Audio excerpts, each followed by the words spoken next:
Halo semua, nama saya Kenneth Lim Hardadi, biasa dipanggil Kenneth. Saya mahasiswa Teknik Informatika dari Universitas Matana. Saya ingin menjelaskan mengenai peer-to-peer dan client-to-server. Yang pertama, peer-to-peer. Jaringan peer-to-peer adalah suatu model komunikasi data antar dua pengguna PC melalui jaringan komputer atau internet tanpa melalui sebuah server. Nah, di dalam model ini, tiap pesertanya memiliki kapabilitas yang sama dan tidak seorang pun dari peserta dapat memulai suatu sesi komunikasi tersendiri. Jaringan peer-to-peer ini merupakan salah satu model jaringan komputer yang terdiri dari dua atau beberapa komputer, di mana setiap stasiun atau komputernya terdapat di dalam lingkungan jaringan tersebut bisa saling berbagi.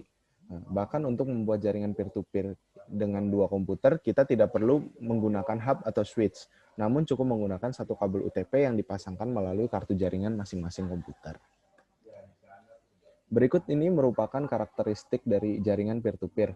Yang pertama, jaringan peer-to-peer tidak memiliki sebuah komputer yang berfungsi sebagai server terdedikasi. Kedua, setiap komputer dalam jaringan merupakan server dan sekaligus klien. Tidak adanya kontrol pada pengaturan keamanan jaringan dan tidak memerlukan spesifikasi komputer yang setara untuk dapat terhubung dalam satu jaringan. Berikut ini adalah kelebihan dan kekurangan dari jaringan peer-to-peer.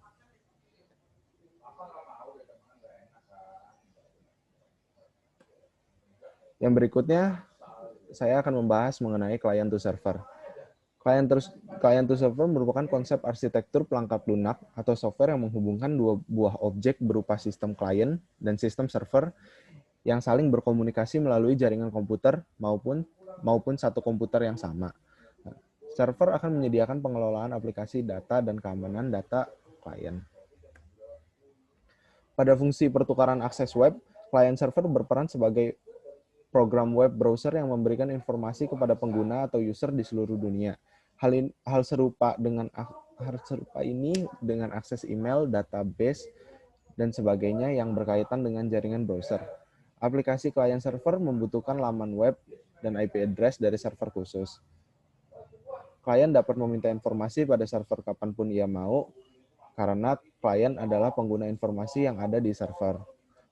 Proses komunikasi selalu bergerak dua arah. Jika klien ingin menggunakan informasi, maka rute yang dituju selalu pada server. Klien ini tidak bisa berkomunikasi kepada sesama klien.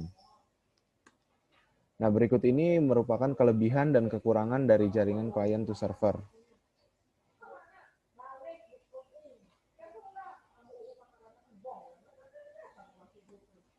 Sekian materi yang ingin saya sampaikan. Terima kasih.